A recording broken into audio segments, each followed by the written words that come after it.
संत चरण रज लागता सहज, संत चरण रज लागता सहज, वासनेचे बीज जळून जाय, मग राम नामे उपजे आवडी, सुख घडू घडी वाढू लागे.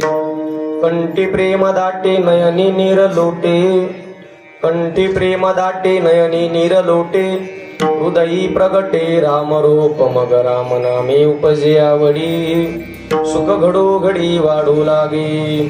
तुका म्हणे साधन सुलभ गोमटे, तुका म्हणे साधन सुलभ गोमटे, परी उपदिष्टे पूर्व पुण्य, मग राम नामे उपजे आवडी, सुख घडो घडी वाढू लागे. ध्येयं सदा परिभवग्नमभीष्टदोहम्, तीर्थास्पदं शिवविरिञ्चनुतं शरण्यं, वृत्यार्तिहम प्रणतपाल भवाब्धिपूतं, वंदे महापुरुष ते चरणारविंदम. श्री संतांचे माता चरणावरी, माता चरणावरी, माता चरणावरी, माता चरणावरी, करी दंतवत, करी दंतवत, करी दंतवत.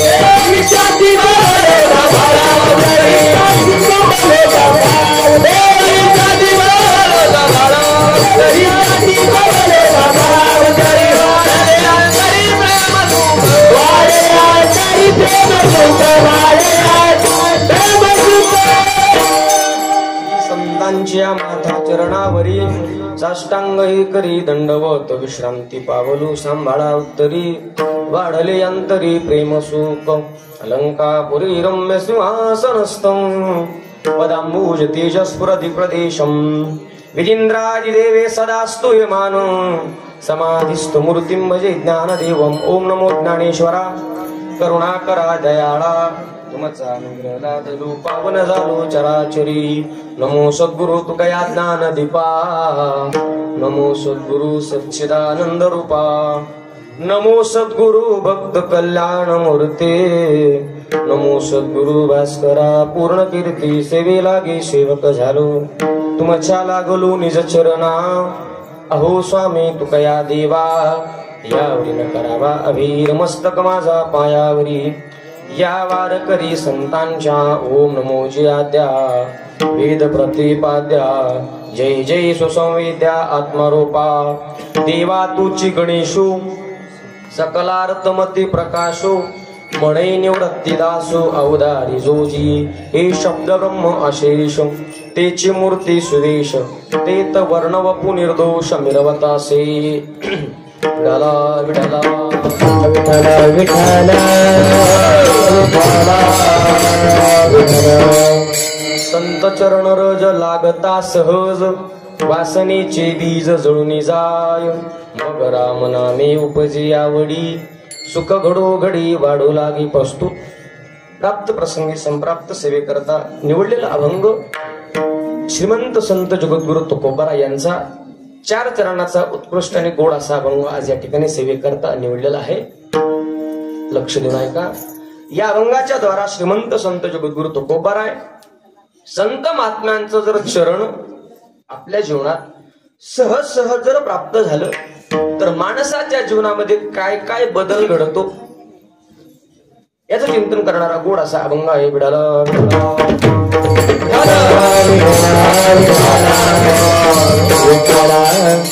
मुक्त कविलेचे ज्योती भगवान श्री ज्ञानोबराय, श्रीमंत संत जगद्गुरु तुकोबाराय आणि आपल्या परिसरातील सर्व संत साधू संतांच्या कृपा आशीर्वादाने तसेच सद्गुरु मोतीराम महाराज यांच्या पदस्पर्शाने आपली ही जी काही भूमी आहे पवित्र झालेली आहे. आणि या पवित्र भूमीमध्ये नवयुवक गणेश मंडळ आयोजित चालत असलेला आपला हा भव्य दिवस स्वरूपाचा अखंड हरिनाम सप्ताह तथा ग्रंथराज ज्ञानेश्वरी पारायण सोहळा आणि त्यातील 6व्या दिवसाच्या चिंतन सेवेत आज आपण आहोत. विडाला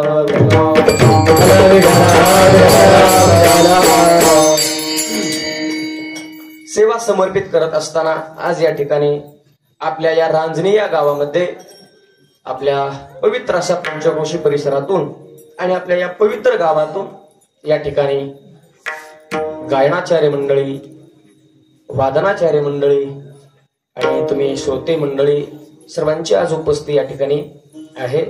त्यापैकी आदरणीय आत्ताच महाराजांनी मला सांगितलं की इथे मोतीराम महाराज वारकरी शिक्षण संस्था पालक, त्या सर्व संस्थेतील इथे आदरणीय गुरुतुल्य गुरुबंधू मंडळी या ठिकाणी कीर्तनाकरता उपस्थित आहेत. आमची आत्ताच सुंदर अशी गायन केलं, सुंदर अशी चाल ज्यांनी गायली आदरणीय हरिभक्तपरायण पवन महाराज कदम. अगदी नावाप्रमाणेच गायन आहे बरं, अगदी वाऱ्यासारखा आवाज गरगर गरगर महाराजांचा फिरतो. तेवढं माझं काय महाराज गायन तयार नाही. सद्गुरु जोग महाराज वारकरी शिक्षण संस्थेमध्ये अभ्यास करत असताना काही बोधेबाबांच्या चाली कानावर पडल्या, त्या मी म्हणण्याचा महाराज प्रयत्न करत असतो. महाराजांना कुठेतरी बघितलंय, पण महाराज लक्षात आहे ना, आदरणीय गजानन महाराज युवा कीर्तनकार ते ठिकाणी या कीर्तनाकरता उपस्थित आहेत. आदरणीय आमचे राम महाराज काळबांडे, माफ करा. गंमत अशी, राम नावाची गंमत अशी आहे. राम, मला वाटलं राम महाराज काजळेच म्हणले बरं का अगोदर, कारण राम महाराज नावाचे असे बरेच मृदंगवादक मी पाहिले, तयार मृदंगवादक. राम महाराज काजळे तयार. इकडे बीड जिल्ह्यामध्ये खाली बऱ्हाणपूर नावाचं गाव आहे, तिथे राम महाराज यादव म्हणून आहेत, आमची भाऊकीच आहे. आदरणीय गुरुवर्य कृष्णाजी महाराज नवले पैठण यांच्याकडे त्यांचा पकवास तयार झालेला आहे, गोड मृदंगवादक. त्याच तोडीत आदरणीय राम महाराज काळबांडे उत्कृष्ट असा मृदंग तयार आहे, ते महाराज या ठिकाणी उपस्थित आहेत. आणि आपल्या परिसरातून आलेले सर्व गायनाचार्य टाळकरी मंडळी, आमची विणेकरी बाबा. माझी विनंती आहे, आपला नवयुवक गणेश मंडळ हा सप्ताह चालू आहे, आणि नवयुवक म्हटल्यानंतर विणेकरी सुद्धा कसा पाहिजे, तरुणच पाहिजे. बसल्यापैकी एखाद्याच्या गळ्यात जर माळ असेल तर बाबांच्या गळ्यातला विना घ्या, बाबाला मोकळा पटकीन विना घ्या बाबांच्या गळ्यातला. कोणीतरी तुम्ही घ्या, कोणीतरी घ्यायचं. विडाला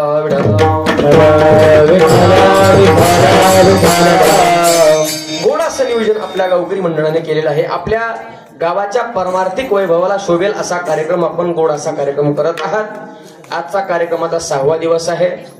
मी गणपती पिरियड चालू झाल्यापासून महाराज 5वं कीर्तन आहे, आणि बऱ्याच ठिकाणी असं पाहिलं जातं की सप्ताह वगैरे असं काही कार्यक्रम करत नाहीत, परंतु आम्ही गणपती बसवलेला आहे, त्या निमित्ताने एक दिवस आम्हाला कीर्तनाचा कार्यक्रम करायचा आहे.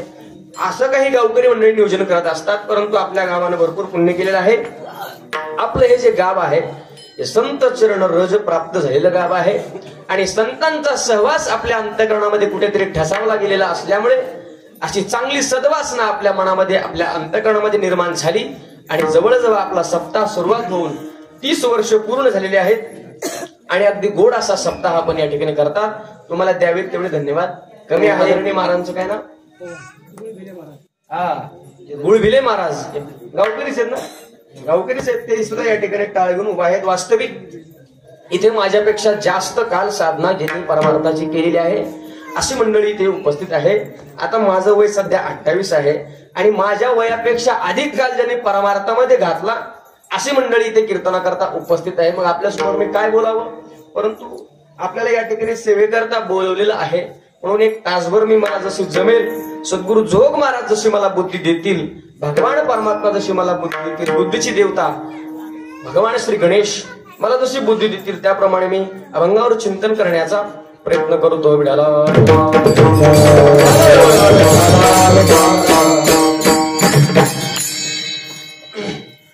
तरुण मंडळीमध्ये बसलेले आहेत, त्यांच्याकरता एक महत्वाचं वाक्य मी सांगतो. आज कीर्तन करत असताना किंवा आपल्याला कीर्तन कसं ऐकायची सवय लागलेली आहे, तर कीर्तनकाराने कीर्तनामध्ये थोडा विनोद करावा, गंमत करावी. मला वाटतं हे जे काही ठिकाण आहे हे करमणुकीचं ठिकाण नाही मायबा. इथे आल्यानंतर काहीतरी माणसात परिवर्तन व्हायला पाहिजे. 30 वर्ष झाला आपण सप्ताह करतो, आणि कीर्तन झाल्या झाल्या जर तंबाखू खात असाल तर 30 वर्ष सप्ताह कशा करता करायचा, तंबाखू खाण्याकरता. सप्ताह काहीतरी माणसाचं परिवर्तन व्हावं याच्याकरता सप्ताह. बुद्धीचा पालट जरा रे काही पुढे मागुता हा नाही मनुष्य जन्म. आपण 30 वर्ष झाला ही साधना करत आहोत, मग आपल्यामध्ये काही परिवर्तन झालंय का नाही हे तपासलं पाहिजे. सप्ताह कीर्तन प्रोटोकॉल म्हणून ऐकत जाऊ नका. महाराजांची वचनं अशी आहेत, महाराजांनी कीर्तन मर्यादा सांगून दिली बघा. विज्ञाना विरहित इतरा गोष्टी न कराव्या, प्रेम भरे वैराग्याच्या युक्ती विभराव्या जेणे करुणी मूर्ती ठसावी अंतरी श्रीहरीचे ऐसे कीर्तन मर्यादा हे संतांच्या घरची. आणि ही जी काही संतांच्या घरची मर्यादा सांगितली याच मर्यादेला अनुसरून मी आपल्या समोर एक तासभर चिंतन करणार आहे. इथे जे काही मी बोलणार आहे मोठ्या मोठ्या मंडळीचं श्रवण केलेलं आहे. ज्ञानोबा ज्ञानेश्वर मध्ये वर्णन करत असताना असं म्हणतात, येत जे जे मी बोले प्रभू तुमचे शिकविले या कारणे अवधारी जे आपुले आपण देवा. या ठिकाणी मी जे काही बोलतोय ते आपल्याच कडून शिकलेलो आहे आणि आपल्या समोर मी मांडण्याचा काय करणार आहे, प्रयत्न करणार आहे. तर आता तुम्ही सगळ्यांनी मिळून आपल्याला काय करायचे, चिंतन सेवा करायची आहे. तुमचा एक मुलगा या ठिकाणी उभा आहे आणि आपला जर मुलगा 4 शब्द माईकवर वरून जर बोलत असेल तर हा आनंद पुरा होत असतो. पुत्राच्या विजये पिता सुखावत जाय या न्यायाने आपल्याला एक तासभर सेवा करायची. वेळाला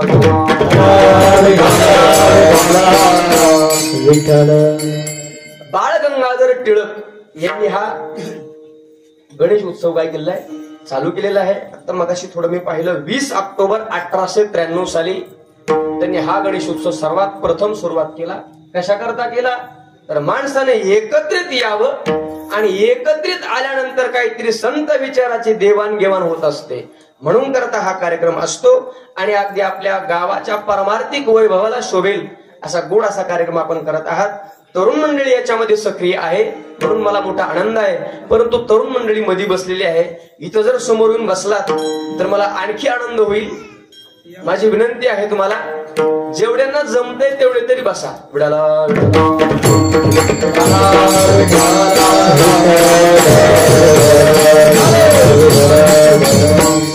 अभंग जगद्गुरु तुकोबारांचा आहे. अभंगाच्या माध्यमातून जगद्गुरु तुकोबार सांगतात की संतांचं चरणरज जर आपल्या जीवनामध्ये सहज सहज जर प्राप्त झालं तर माणसामध्ये काय काय बदल होतो याची मीमांसा करणारा अभंग आहे. सर्वप्रथम संत चरणरज म्हणजे काय तर याचे 2 अर्थ आहेत. तर पहिला अर्थ संत चरणरज म्हणजे संतांच्या पायाची धूळ आणि दुसरा अर्थ आहे संत चरणरज म्हणजे संतांनी निर्माण केलेलं दैवी वाङ्मय. हे सुद्धा संत चरण रजच आहे. आपण या सप्ताहामध्ये ज्ञानेश्वरी पारायण करतो. 30 वर्ष झालं आपण ज्ञानेश्वरी पारायण करतो, बरोबर आहे. ज्ञानेश्वरी वाचल्यानंतर मला वाटतं सगळ्या माणसात जरी बदल नाही घडला तरी काहीतरी माणसात नक्कीच बदल घडलेला आहे. हा बदल कशाचा आहे तर या संत चरण रजाचा बदल आहे. जगद्गुरु तुकोबार यांची गाथा आपल्याला पुस्तक दिसतंय. हा जर गाथा आपण वाचला तर संसारातला एकही प्रश्न असा नाही की त्याचं उत्तर गातेत नाही. महाराज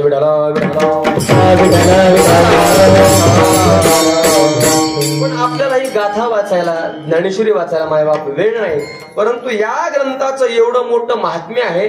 इकडे कथा अशी आहे की एक माणूस होता, संसारामध्ये उद्विग्न झाला आणि तो आत्महत्या करायची म्हणून रेल्वेच्या रुळावर जाऊन झोपला. माझं कीर्तन व्यवस्थित आहे का म्हणजे आपल्याला समजेल बघा. रेल्वेच्या रुळावर जाऊन झोपला आणि रेल्वे याची वाट पाहू लागला, कधी रेल्वे येते आणि मी मरतो.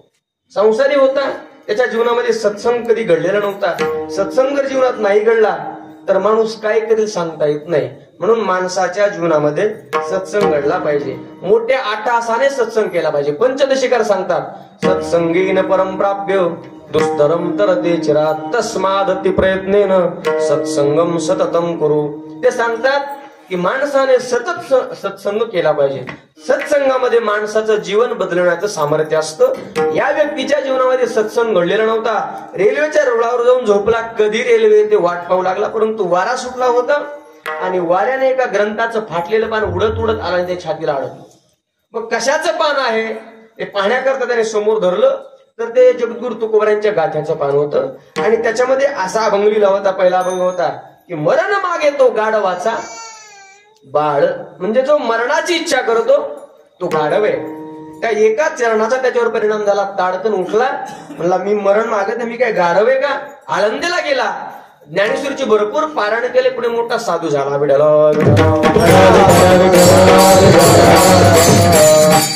त्याच्या जीवनामध्ये साधू होण्याची योग्यता कशामुळे प्राप्त झाली तर जगद्गुरु तुकोबार यांचा एकच अभंग वाचला म्हणून तो मोठा साधू झाला. इथे तर आपण 30 वर्ष झालं ज्ञानेश्वरीचं पारायण करतो. आपल्यामध्ये किती बदल होईल जर आपण ते लक्ष देऊन वाचलं तर. ज्ञानोबा म्हणतात की बस एक प्रमाण आहे बघा, एकतरी ओवी नामामणे ग्रंथ श्रेष्ठ ज्ञान देवी आणि एक तरी ओवी अनुभवावी. नुसती वाचायची नाही महाराज, एक तरी ओवी आपल्या जीवनामध्ये ती उतरवली पाहिजे. आणि ही ओवी वाचणं, जगद्गुरु तुकोबर यांचा गाथा वाचणं आणि आपल्यामध्ये बदल घडणं हा सुद्धा काय आहे, संत चरण रजचा आहे. विडाला आणि या संत चरण रजाचा परिणाम तिघावर होतो महाराज. लक्ष दे माय का, संत चरण रजाचा परिणाम जडावर होतो, संत चरण रजाचा परिणाम जीवावर होतो आणि संत चरण रजाचा परिणाम देवावर सुद्धा होतो. विडाला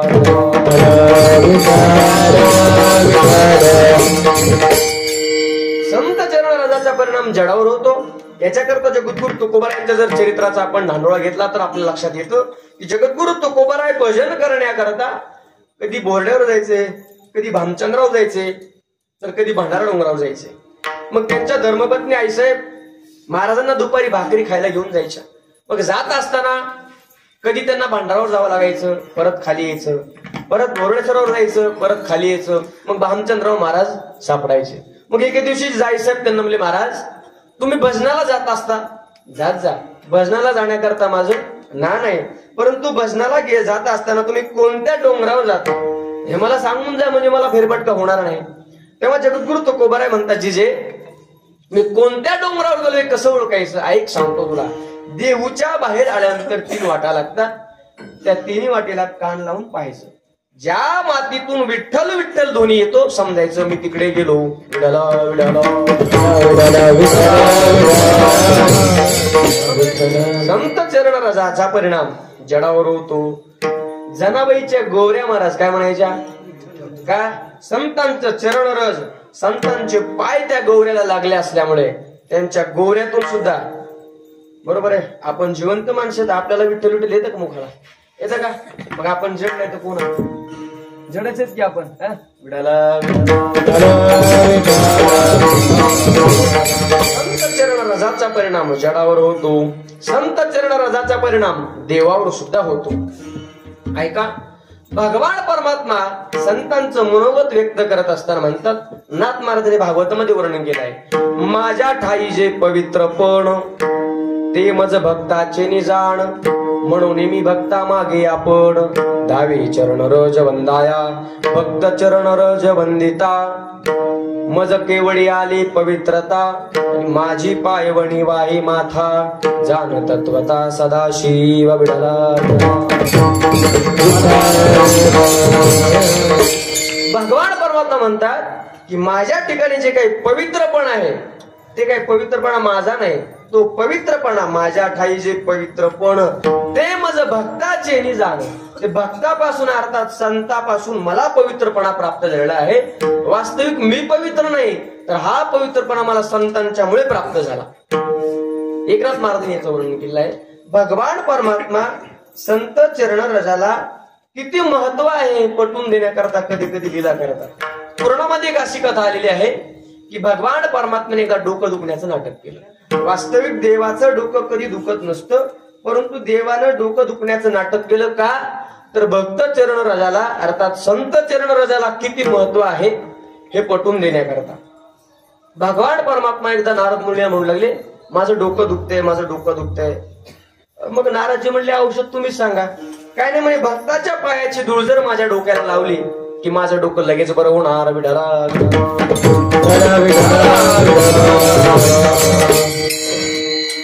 असं म्हणल्यानंतर नारदजींना म्हटलं, मी सुद्धा देवाचा भक्त आहे, मी जर माझ्या पायाची धूळ देवाच्या डोक्याला लावली तर देवाचं डोकं बरं होईल, परंतु त्याच्यामुळे जर मला नरकात जावं लागलं तर.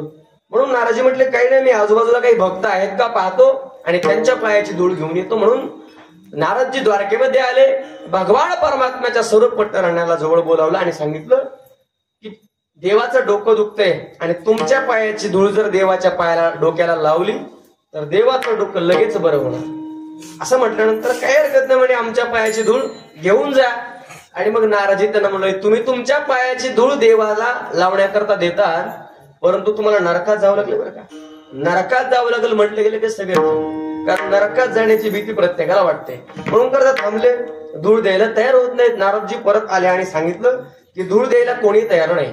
मग भगवान परमात्मा म्हणतात तुम्ही काय करा, गोकुळात जा, तिथे माझे काही भक्त आहेत, त्यांनी दिली तर पहा.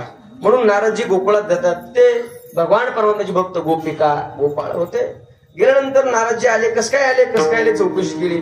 काय नाही म्हणे देवाचं डोकं दुखतंय. मग औषध काय पाहिजे, काय नाही म्हणे तुमच्या पायाची धूळ जर देवाच्या डोक्याला लावली लगेच देवाचं डोकं बरं होणार. गोपिका गोपाळने एक मातीचा ढीग तयार केला. भरपूर देवाचं नामस्मरण करत करत त्या ठिकाणी त्या मातीवर नाचले आणि सांगितलं काय धूळ घेऊन जायची तेवढी जा, घेऊन जा. असं म्हणल्यानंतर नारदजी म्हणतात तुम्ही जर तुमच्या पायाची धूळ देवाच्या डोक्याला लावण्याकरता दिली, देवाचं डोकं बरं होईल, पण तुम्हाला नरकात जावं लागेल. असं म्हणल्यानंतर गोपिका गोपाळ म्हणतात अहो देवाचं डोकं जर बरं होत असेल तर आम्ही एकदा नाही, आम्ही 1000 वेळा नरकात जायला तयार आहोत.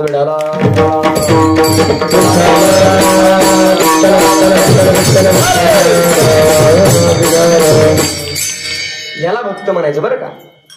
एक वेळा नाही 1000 वेळा आम्ही नरकात जाऊ, पण देवाचं डोकं बरं व्हायला पाहिजे. जिथं ज्याच्यावर आपलं प्रेम आहे त्याच्या सुखदुःखाचा विचार असतो त्याला भक्त म्हणतात. आणि जिथे आपल्या सुखदुःखाचा विचार आहे त्याला काम म्हणतात, त्याला स्वार्थ म्हणतात. म्हणून जगद्गुरु तुकोबरायाने भक्ताचं लक्षण सांगत असताना एके ठिकाणी सांगितलंय बघा, तुका म्हणे सत्य कर्म भावे तुका म्हणे सत्य कर्म भावे तुका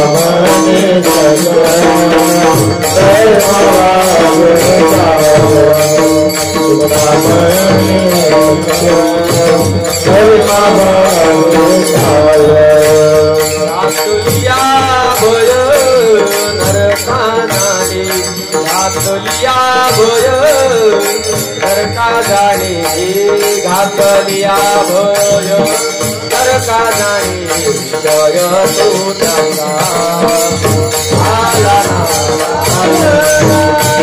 विषय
सत्य कर्म व्हावे साय घातलिया भय नरका जाणे. महाराज सांगतात की सत्कर्म करा किंवा नरकाला जावं लागेल. काही कीर्तनकार मंडळी काही महाराज मंडळी या अभंगाचा अर्थ असा लावतात सत्कर्म करा नाहीतर तुम्हाला नरकात जावं लागेल.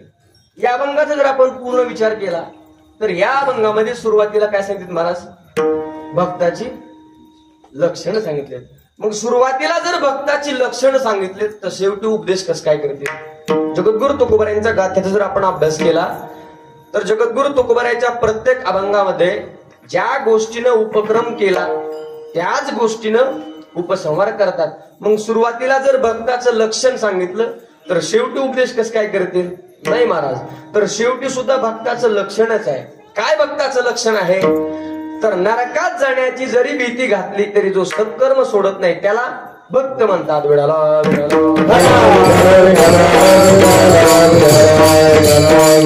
नरकात जाण्याची भीती जरी घातली तरी जो सत्कर्म सोडत नाही त्याला भक्त म्हणतात. हे सुद्धा काय आहे, भक्ताचं लक्षणच आहे. म्हणून जगद्गुरु तुकोबारा म्हणतात की तुका म्हणे सत्य कर्म व्हावे साय आणि घातलिया भय नरका जाणे. याला काय म्हणतात? भक्त म्हणतात. विडाला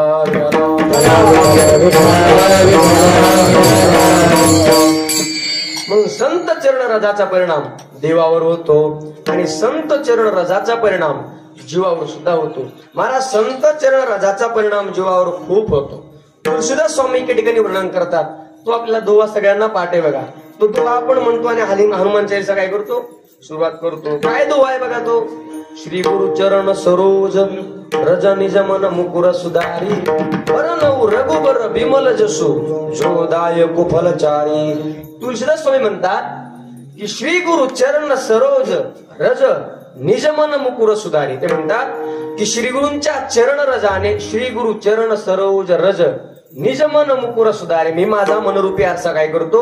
स्वच्छ करतो. आणि एकदा का माझा मनरूपी आरसा स्वच्छ झाला की मग मी काय करणार? देवाचं नामस्मरण करणार आणि त्याच्यामुळे मला 4 प्रकारच्या मुक्त्या प्राप्त होणार.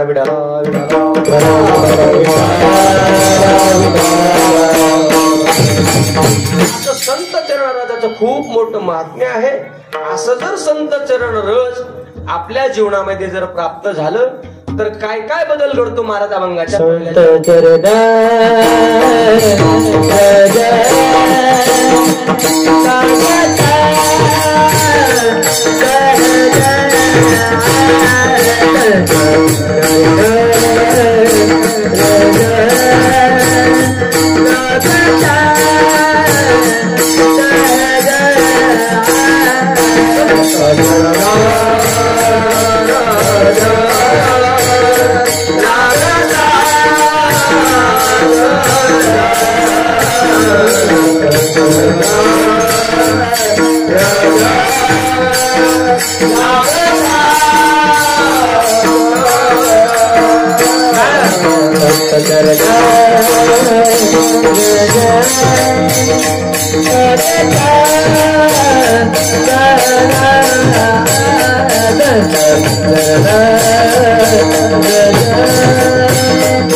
गुरुवरे बोधीबाबांनी आम्हाला वारकरी चाली शिकवलेल्या आहेत. वारकरी चाल म्हणल्यानंतर आम्हाला आनंद होतो महाराज.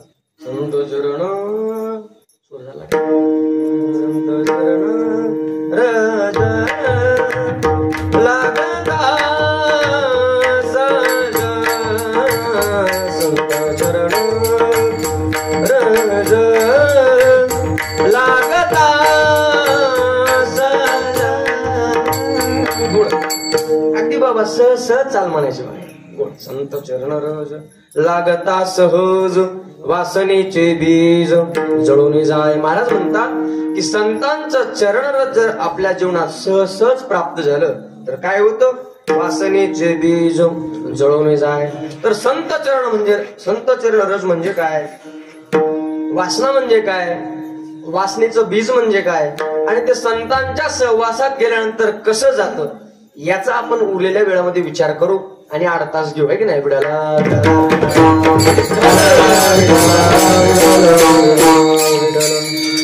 मी सुरुवातीला तुम्हाला संत चरण रजाचे 2 अर्थ सांगितले, बरोबर? कोणता अर्थ घेतला पहिला? पायाखाली धूळ आणि वाङ्मय. संत चरण म्हणजे संतांच्या पायाखाली धूळ आणि संतांनी निर्माण केलेलं दैवी वाङ्मय. हे काय? संत चरण रज आहे. आणि एक तिसरा अर्थ आहे बघा, संत चरण रज म्हणजे संतांनी केलेला उपदेश. संतांचा उपदेश सुद्धा संतांचं चरण रज आहे. आपण जर संतांच्या सहवासात गेलो की संत काय करत असतात? उपदेश करतात. आणि संतांच्या उपदेशामध्ये सुद्धा काय असतं? माणसाचं जीवन बदलवण्याचं सामर्थ्य असतं. आपण सारिके करीती तात्काळ नाही काळ वेळ. आपण संतांच्या संगतीत गेलो की संत आपल्याला त्यांच्यासारखं करून घेतात. की संतांची काय महाराज योग्यता आहे? संत आपल्याला सामान्य ठेवत नाही, तर संत आपुले पदी बैसविले कृपा कटाक्षेने आलेले आणि आपुले पदी बैसविले ही योग्यता संत महात्म्य आपल्या जीवनामध्ये बहाल करत असतात. म्हणून संतांचा उपदेश हा सुद्धा काय आहे? संत चरण रजच आहे. किंवा संतांच्या संगतीत गेल्यानंतर काही वेळेला संत उपदेश करतील असं नाही बरं का. तर संतांनी सहज केलेली कृती सुद्धा संतांचा सहज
उपदेश आणि करोणे सायास शिकविते. संत काय करत असतात?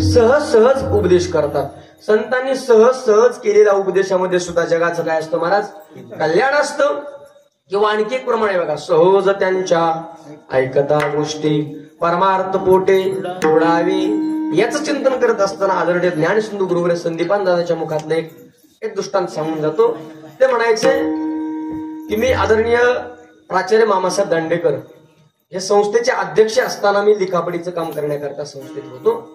आणि मामांचा सहवास दादांना खूप घडला. नेहमी मामांच्या सोबत दादा असायचे. उन्हाळ्याचे दिवस होते. आळंदीमध्ये उन्हाळ्याच्या दिवसामध्ये आमरस पोळीचं जेवण भरपूर असतं. आणि मग दुपार झालेली होती, भरपूर जेवण झालेलं होतं. लाईट नसल्यामुळे फॅन फिरत नव्हता. म्हणून मामासाहेबांनी दरवाजात खुर्ची ठेवली आणि जेवण करून निवांत बसले होते. आणि दादांचं लिखापडीचं काम चालू होतं. लक्ष देऊन ऐका बरं, म्हणजे लक्ष दिला. आणि मग लिहित असताना मामांच्या डोक्यात काय आलं? मामाने खुर्ची उचलली, आतमध्ये तोंड केलं आणि दरवाजाकडे पाठ करून बसले. मला सांगा, लाईट नव्हती, फॅन फिरत नव्हता, हवा येत होती, जसं बसले ते चांगलं होतं ना, मग अशी पाठ का फिरवली असा प्रश्न दादांना निर्माण झाला. असं महाराजांनी का केलं? पण विचारण्याची हिंमत तेव्हा नव्हती. परंतु मामासाहेबांच्या लक्षात आलं की महाराजांना कोणती शंका निर्माण झाली. म्हणजे ऐका महाराज, तुमच्या मनामध्ये एक प्रश्न निर्माण झालाय. कोणता? की मी असं का केलं, मी असं का बसलो. तेव्हा मामासाहेबांनी गोड उत्तर दिलं. मामासाहेब म्हणतात की ज्याला आपलं कल्याण व्हावं असं वाटतं ना, त्याने जगाकडे पाठच केली पाहिजे. विडाला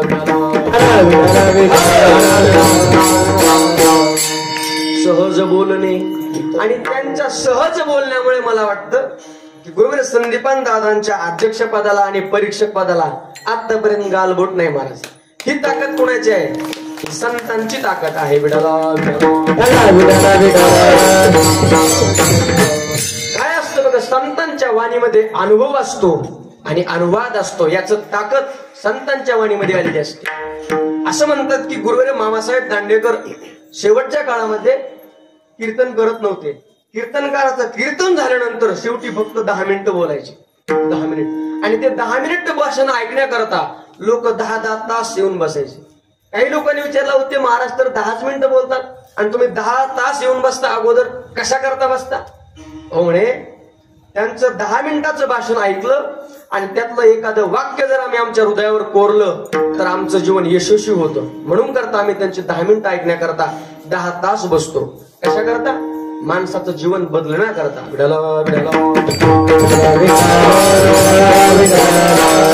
संतांचं चरण रस म्हणजे संतांचा उपदेश. आणि आपण जर संतांच्या संगतीत जर राहिलो तर संत आपल्याला उपदेश करतील असं नाही महाराज. तर संत काही वेळेला काय करत असतात? कृती करतात. कृती. त्यांच्या कृतीमध्ये सुद्धा उपदेश असतो.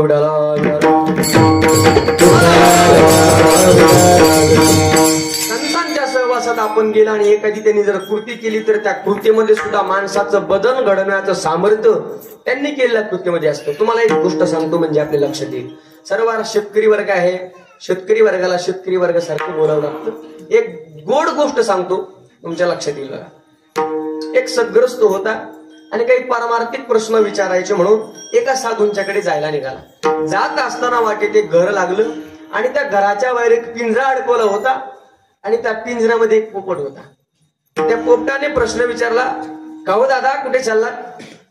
तो व्यक्ती म्हणला, माझे काही पारमार्थिक प्रश्न आहेत ते विचारण्याकरता मी साधूंच्याकडे चाललो. तर पोपट म्हणाला, माझा एक प्रश्न साधूंना विचारा. म्हणजे काय प्रश्न आहे तुझा? तर तो पोपट म्हणाला, या पिंजऱ्यातून मी कधी सुटेल? काय हरकत नाही, हा प्रश्न मी साधूला विचारतो आणि येताना तुझ्या प्रश्नाचं उत्तर देतो. हा व्यक्ती साधूंच्याकडे गेला. साधूंचं दर्शन घेतलं. साधूने आसन बसायला दिलं, पाणी प्यायला दिलं आणि बसल्यानंतर चर्चा सुरू झाली. म्हणजे साधू महाराज, मी माझे काही पारमार्थिक प्रश्न विचारण्याकरता म्हणून तुमच्याकडे आलो, परंतु येत असताना एका पोपटाने मला प्रश्न विचारला. तो अगोदर मी तुम्हाला प्रश्न विचारतो आणि माझे पारमार्थिक प्रश्न नंतर विचारतो. साधू म्हणले, काय विचारले पोपटाने?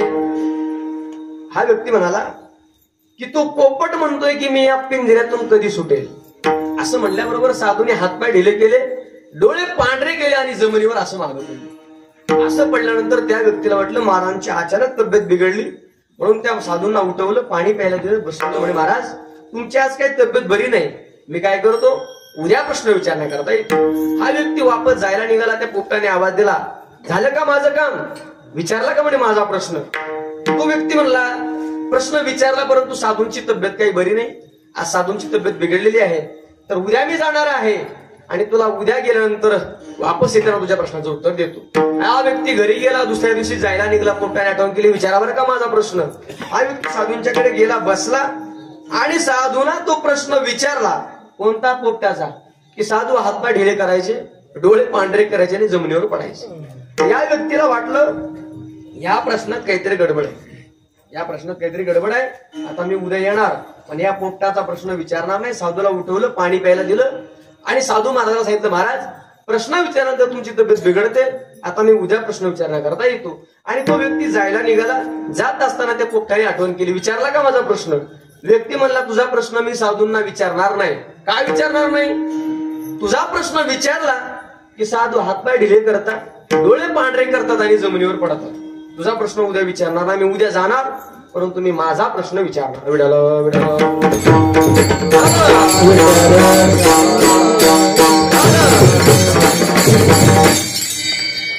उद्या जाणार पण तुझा प्रश्न मी विचारणार नाही. तो पोपट म्हणाला, ठीक आहे, नका विचारू. साधूंनी मला माझ्या प्रश्नाचं उत्तर दिलं म्हणे. काय म्हणला पोपट? तुम्ही माझा प्रश्न विचारू नका, मला माझ्या प्रश्नाचं उत्तर मिळालं म्हणे. म्हणजे कस काय? म्हणजे तुम्हाला नाही कळलं? म्हणजे नाही कळलं. पोपट म्हणला मला कळलं. पोपट काय म्हणला? मला कळलं. तुम्हाला कळलं? बसलेलं कुणाला नाही कळलं? सांगतो ऐका. तो पोपट म्हणाला मला माझ्या प्रश्नाचं उत्तर मिळालं. कसं मिळालं तुला? बाजूला उभा मी तुला सांगतो. तो व्यक्ती बाजूला उभा राहिला आणि त्या पोपटाने काय केलं, पिंजऱ्यातल्या पिंजऱ्यामध्ये त्या काडीवर मध्ये बसला, तो खाली पडला, असं ढिलं केलं हातपाय, डोळे पांढरे करून त्या पिंजऱ्यात तो पोपट कसा पडला. मग घरातून मालक बाहेर आला आणि सहज पिंजऱ्याकडे लक्ष गेलं. पिंजऱ्याकडे लक्ष गेल्यानंतर त्याला वाटलं पोपट तर मेला. मेलं की काय होतो, पिंजरा सुटतो बरं का. पण त्याच्याकरता मरावं लागतं. तरुण माणसाला घेण्यासारखं नाही, परंतु म्हाताऱ्या माणसाला घेण्यासारखे बघा. जोपर्यंत म्हातारा म्हणेल मला चांगलं दिसतंय, चांगलं ऐकू येतं, तोपर्यंत माणसं म्हणतात चला राहणार मग काय. परंतु आपण जर म्हणलं मला आता काही दिसत नाही, मला ऐकायला येत नाही, मग माणसं म्हणतात जा पंढरपूरला, हे की नाही. मग त्याच्याकरता पिंजरा सुटण्याकरता मरावं लागतं. मग पोपट तशा अवस्थेत पडलेला पाहिल्यानंतर मालक आला, पिंजऱ्याचं दार उघडलं, पोपट हातात घेतला आणि फेकून दिला. फेकून दिल्याबरोबर पोपट भरुकीन उडून निघून गेला. बिडाला मला सांगा, त्या साधूने काही उपदेश केला का? मग साधूने काय केली? क्रिया करो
संत जगी क्रिया करुणी दाविती अंगी. संतांच्या क्रियेमध्ये सुद्धा काय असतो?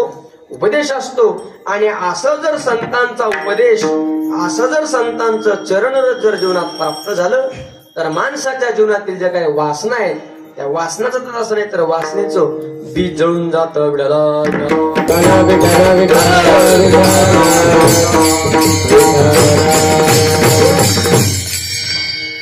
तर कशाला म्हणायचं वासना? तर अज्ञानपूर्वक जेवढ्या काही इच्छा आहेत त्याला काय म्हणायचं? वासना. जन्माला आल्यापासून आपल्या अंतःकरणामध्ये संसार रूपाने जे आपलं संस्कार रूपाने जी काही इच्छा असते त्याला वासना म्हणायचं. महाराज इच्छा वेगळी बरं का, आणि वासना वेगळी आहे. माणसाची इच्छा पूर्ण होते, परंतु वासना कधीच महाराज पूर्ण होत नाही.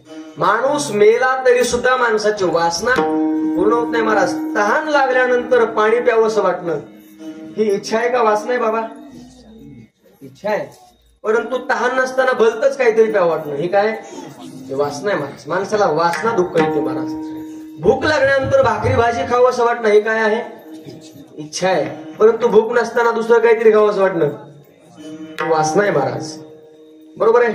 मला सांगा, आज आपल्या जगामध्ये खायला मिळतच नाही म्हणून कोण दुःखी आहे का? पण मला अमुकच खायला पाहिजे म्हणून माणसं मला दुःखी आहे. घालायला कपडे नाहीत म्हणून कोण दुःखी आहे का?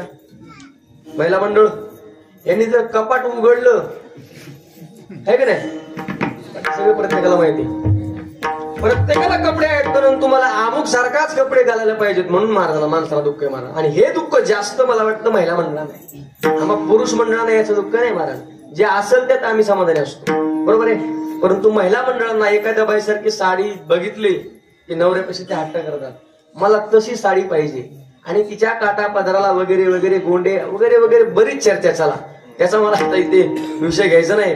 परंतु ही वासना अधिक महिला मंडळाला दुःख देते. मला सांगा, आज राहायलाच घर नाही म्हणून कोणी दुःखी आहे का? देवाने ज्याची त्याची काही ना काही सोय केलेली आहे, परंतु दुसऱ्याचा बंगला पाहिला की असं वाटतं तो आपल्याला असावा. ही वासना महाराज, वासना महाराज काय करते? दुःख देते महाराज. रावणाच्या जीवनामध्ये जे काही दुःख प्राप्त झालं ते इच्छेमुळे झालं का वासनेमुळे झालं? वासनेमुळे झालं. मला सांगा, रावणाकडे संपत्ती काही कमी होती का? एवढी संपत्ती असताना सुद्धा स्वतःच्या भावाबरोबर युद्ध करून स्वतःच्या भावाला पळून लावलं आणि ती सुद्धा काय केली? संपत्तीने हडप केली. रावणाला भरपूर बायका होत्या, त्यापैकी रावणाची मंदोदरी नावाची बायको किती सुंदर होती. ग्रंथकार असे म्हणतात की मंदोदरी सीतेपेक्षा सुद्धा सुंदर होती. काय बोलतो बाबा? 5 पतिव्रतापैकी 1 नंबर आहे. 5 पतिव्रतापैकी 1 नंबर मंदोदरीचा आहे. बरोबर आहे बाबा.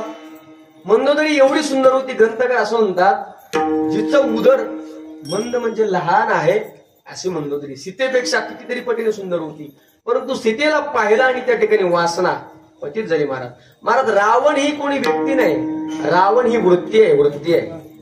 माणसाच्या जीवनामध्ये कोणता दुर्गुण कधी येईल सांगता येत नाही महाराज. आपण बसल्या बसल्या एखाद्याच्या घरामध्ये जर भांडण लावण्याची वृत्ती निर्माण झाली तर समजायचं मंथरा आली, कारण मंथरेने भांडणं लावली. बघा, कीर्तनात बसल्यानंतर जर झोप आली तर कोणाला म्हणायचं? कुंभकर्ण आला म्हणायचं. आलाय कुंभकर्ण कुठे इथं? लक्ष देऊन आहे का? कुंभकर्णाला येऊ देऊ नका बरं का. एखाद्याला रडवण्याच्या अंतकरणामध्ये इच्छा प्राप्त झाली, परस्त्रीकडे पाप दृष्टीने पाहण्याची वृत्ती जर आपल्या अंतकरणात आली, समजायचं रावण आला.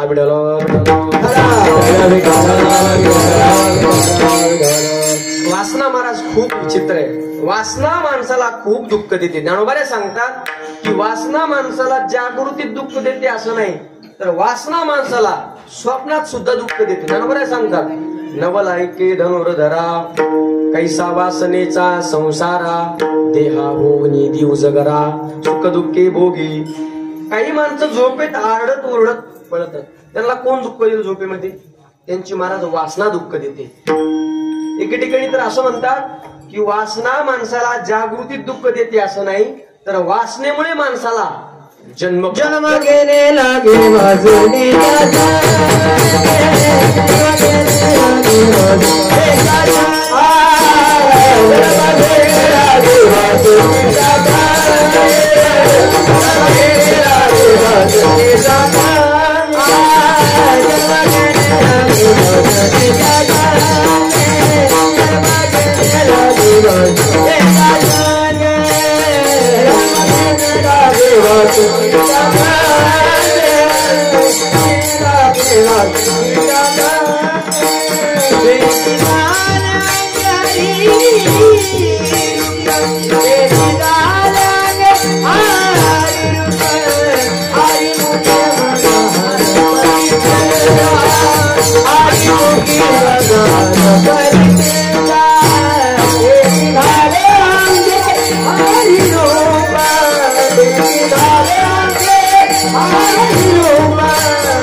वासनेच्या संगे तिची झाली अंगी हरिरूप. माणसाला वासनेमुळे काय होतो महाराज? जन्म प्राप्त होतो. मग तो बळी जरी असला तरी त्याच्याकरता प्रमाणे बघा, ऐका लक्षात. वासनेचा संग होय अंतकाळी आणि तरी तपोबळी जन्मधरी. भरतराजे जे होते त्यांचं वर्णन ज्ञानोबाराने मदालसाहेब प्रकरणामध्ये केलं. खूप श्रीमंत असा राजा होता. सर्व काही अनुकूल असताना त्याने त्या सर्वाचा त्याग केला, सर्व मुलांच्यावर सोपवलं आणि जंगलामध्ये गेला. कशा करता? देवाचं नामस्मरण करण्याकरता गेला.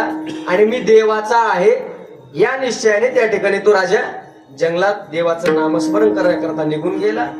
गंगेचं स्नान करायचं, नामस्मरण करत बसायचं. गंगेमध्ये त्या हरणाचं पाडस वाहत आलं. त्या हरणाच्या ठिकाणी स्नेह निर्माण झाला. हरणाला घरी आणलं, गवत खाऊ घालायचे, दूध पाजायचे. मला सांगा, परोपकार केलं पाहिजे, काय चुकीचं केलं? आज जर गेला असतं हरणाचा पाडस तर मेला असतं. परंतु घरी आणलं आणि त्याला दूध पाजायचे, खाऊ घालायचे. आणि ते काय म्हणायचे, मी देवाचा आणि हरिण माझं. चुकलं कुठं बाबा? मी देवाचा म्हणायचे आणि मग हरिण माझं म्हणायचे. आपलं इथं चुकतं बघा. मी जर देवाचा आहे तर आपलं घर कोणाचं आहे? देवाचं आहे. आपली मुलं बाळ कोणाची? देवाची. नुसतं मानायचं. का मानायचं? आलं तरी अभिमान होत नाही आणि गेलं तरी दुःख होत नाही, म्हणून नुसतं मानायचं. पण राजा म्हणायचा मी देवाचा आणि हरिण माझं. पण एके दिवशी हरण राजाचा अंतकाळ जवळ आला आणि हरणामध्ये वासना गुंतून राहिली आणि पुढे राजाला ठिकाणी त्या राजाला मरणाच्या वेळी हरणाच्या ठिकाणी वासना निर्माण झाल्यामुळे जडभरीत राजा हरणी गर्भा गेला आणि घाला तो घातला वासने. महाराज, वासना खूप विचित्र आहे महाराज. वासना माणसाला खूप दुःख देते. वासनेमुळे माणसाला महाराज जन्म प्राप्त होत असतो. आता आपल्या अवतीभोवतीची काही माणसं बसलेत आपल्या मांडीला लावून, ही सगळी माणसं वासनेमुळे जन्माला आली. काही ना काही कुणाच्या माध्यमातून काहीतरी वासना शिल्लक राहिली म्हणून ते त्या ठिकाणी जन्माले. मामासाहेबांनी अभंगावर चिंतन करत असताना एक अशी गोष्ट सांगितली आहे. त्यांनी सांगितलं की एक व्यक्ती होता, लग्न झाल्यानंतर त्याला बरेच दिवस मूलबाळ झालं नाही आणि बऱ्याच दिवसांनी मूलबाळ झालं आणि 2 वर्षाचा असताना एवढा आजारी पडलं, डॉक्टरांच्याकडे घेऊन गेले. भरपूर खर्च झाला, 5 लाख रुपये खर्च झाला, परंतु ते काही मुलगा वाचला नाही, मरण पावलं. उद्विग्न झाला. एका साधूंच्याकडे गेला. साधू महाराज, का बरं माझ्या जीवनामध्ये असा प्रसंग घडला? मी कुणाचं वाईट केलं म्हणून माझ्या जीवनामध्ये असा प्रसंग घडला? साधू महाराज म्हटले, खरं सांगतो. म्हणजे महाराज त्याच्याकरता तुमच्याकडे आलो, खरं मला सांग. साधू महाराज म्हटले, ऐक राजा, तू गतजन्मी एका माणसाचे 5 लाख रुपये घेतले होते, त्याला तू परत दिले नाही, तो हाय हाय करत मेला. तोच तुझ्या कुटी जन्माला आला आणि त्याचे 5 लाख घेऊन गेला.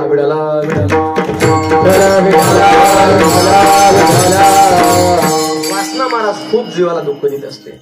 शास्त्राने काही वासनेचे प्रकार सांगितले. त्याच्यामध्ये एक पहिली आहे देह वासना, नंतर आहे लोक वासना आणि तिसरी आहे शास्त्र वासना. देह वासनेचं चिंतन करत असताना पुन्हा त्याच्यामध्ये 3 प्रकार पडतात. पहिली आहे आरोग्य वासना, नंतर आहे आयुष्य वासना आणि तिसरी आहे सौंदर्य वासना.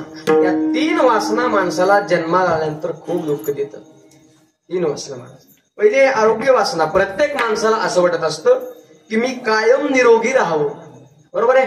प्रत्येकाला वाटतं मी अमुक व्यायाम केला पाहिजे. व्यायाम तो करत नाही, परंतु प्रत्येकाला वाटतं की मी कायम निरोगी राहावं. परंतु इकडे महाराज म्हणतात बघा, शरीर दुःखाचे कोटार, शरीर रोगाचे भांडार, शरीर दुर्गंधीचे थार, नाही अपवित्र शरीर आयुष्य. आणि याला उलट एक प्रमाणे बघा महाराज, शरीर उत्तम चांगले, शरीर सुखाचे घोसले, शरीर साध्य होय केले, शरीरे साधले परब्रह्म. मग हा विरोधाभास महाराज का सांगतात? तर शरीर दुःखाचा आहे. कशा करता? आपण हा शरीराचा उपयोग जर नुसता संसार करण्याचा जर केला तर हा संसार मायबाप दुःखाचा आहे. पण या जन्माला आल्यानंतर आपण जर देवाचं भजन करत करत संसार केला तर शरीर कसं आहे? उत्तम चांगलं आहे. या शरीराने माणसाला देव होता येतं. आयुष्याच्या साधने सच्चिदानंद पदवी घेणे ही योग्यता या देहामध्ये आहे. म्हणून शरीर कसं आहे? चांगलंही आहे आणि शरीर वाईटही आहे. प्रत्येकाला वाटत असतं आम्ही निरोगी राहावं, परंतु ही जर वासना आपण धरून जीवन जगत असाल तर महाराज या आरोग्य वासना माणसाला दुःख देते. दुसरी आहे आयुष्य वासना. कशाला म्हणायचं आयुष्य वासना? प्रत्येकाला असं वाटत असतं की मी कायम जगावं. बरोबर आहे? इथं बसलेल्या एका सुद्धा माणसाला मरावं वाटतं का महाराज? बोला. ज्ञानोबा आहे तर सांगतात की आगा मर हा बोलणं साधी, मेल्यावरी तरी रडती. एखाद्याला मर म्हणलं तरी रागवत नाही बाबा. आणि तुम्हाला मर म्हणलं तुम्ही काय मरणार नाहीत का? नाही मरणार तुम्ही? म्हणजे मी जरी मर म्हणलो तरी आता नाही मेले तरी कधी ना कधी. हा महाराज या मृत्यू लोकाचा नियम महाराज निळोबाऱ्या सांगतात. येणे एकले हो, जाणे हे शेवटी, येथे राहणेच नाही हो कल्पकोटी. बरोबर आहे? येते उरून आहे आल्या येते वरून आहे. उपजल्या पिंड मर्यादा सांगाते, उपजल्या पिंड मर्यादा सांगाते, उपजल्या पिंड मर्यादा सांगाते, उपजल्या पिंड मर्यादा सांगाते, उपजती सगळ्याची मरती, उपजती सगळ्याची मरती वादाती गळे, वादाती गळे, बाजारातीला मरती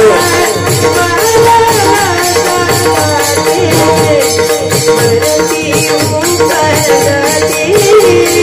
मरती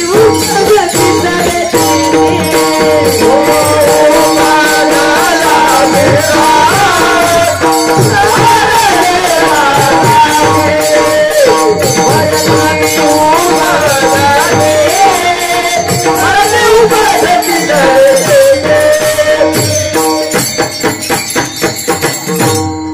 गोड प्रमाण दिलं महाराज मंडळी. येते नाही उरू आले अवतार, येरते पामर जीव किती किंवा उपजल्या पिंडा मरण सांगते.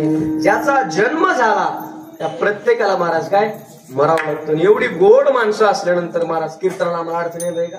मी मगाशी बोलून गेलो, आमचे खांदेकरी जर चांगले असतील कीर्तन करायला कसलीच अडचण नाही. कीर्तन करायला दोन गोष्टी प्रामुख्याने चांगल्या असल्या पाहिजेत.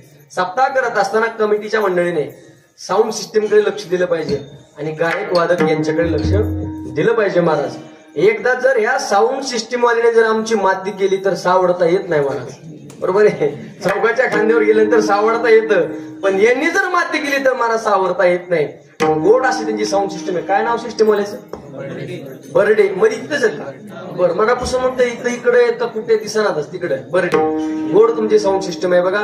तुम्हाला द्यावेत तेवढे धन्यवाद कमी आहेत. आणि अशी सिस्टीम जर आम्हाला रोज आमच्या कीर्तनाला लागली तर मला वाटतं आमचं कमीत कमी 5 वर्ष तरी आयुष्य वाढेल.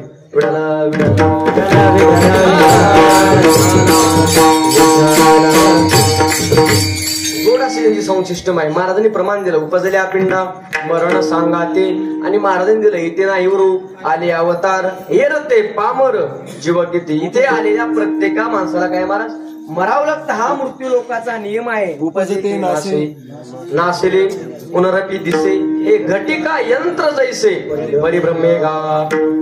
जसा मृत्यू लोक याचा स्वभाव महाराज सोडत नाही. आता आपण एखाद्या गावात राहतो किंवा आपल्या या गावात राहतो, मग आपण या गावात राहिल्यानंतर नळपट्टी भरावी लागते का भरावीच लागते का? आपण या गावात राहतो ना, ग्रामपंचायत या अखत्यामध्ये आपण राहतो, मग इथले नियम आपण पाळलेच पाहिजेत महाराज. तसं मृत्यू लोकात आल्यानंतर इथला नियम आहे, जो जन्माला आलो त्याला काय मरण आहे. आता हा गुळ आहे, घ्या निकडून. हा गुळ आहे महाराज, बरोबर आहे. हा गुळ गोड का लागतो महाराज? हा याचा काय गुणधर्म? मग हा जर गुळ आमचा मृदंग महाराज राम महाराजांनी जर खाल्ला तर कसा लागेल? त्यांनी जर अंधारात नेऊन खाल्ला तर. समजा आता हा जो गुळ आहे हा आमच्या बहुला या गावी, पत्रिका बहुला लिहिले, चुकीचे लिहिले ते बहुला, या जर गावी मी जाऊन खाल्ला तर कसा लागेल? का या गुळाचा काय कसा लागेल? खाऊन बघू का? गोडच आहे बघा. हा गुळाचा काय आहे महाराज? स्वभाव आहे. तसं मृत्यू लोकात जन्माला आल्यानंतर इथला स्वभाव आहे काय? प्रत्येकाला मरावं लागतं. असे आयुष्य वासना महाराज येऊ नये. काय करते आयुष्य वासना माणसाला? दुःख देते महाराज. मामासाहेबांनी चिंतन करत असताना एका ठिकाणी असं लिहिलंय की एक व्यक्ती होता आणि त्याचं पुण्यामध्ये भाषण होतं की 100 वर्ष कसं जगायचं. म्हणून तो वक्ता 1 तासभर भाषण सांगत होता. मी अमुक वाजता उठतो, मी अमुक व्यायाम करतो, मी असं खातो, मी तसं खातो, मी 100 वर्ष जगणार. तुम्ही सुद्धा हा व्यायाम करा, तुम्ही असा आहार घ्या, तुम्ही सुद्धा 100 वर्ष जगणार, असं तो सांगत होता. 1 तासभर त्यानं व्याख्यान सांगितलं आणि खुर्चीवर बसला की हार काय टाकलं, मरण पावला. आणि त्याच्या 10व्याला मामासाहेबांनी अभंग घेतला. चाले हे शरीर कोणाच्या सत्ते आणि कोण बोलविते हरिवीण. आपण किती जगावं हे आपल्या हातात नाही, परंतु जोपर्यंत आपलं आयुष्य आहे तोपर्यंत भगवंताचं नामस्मरण करत जीवन जगत राहावं.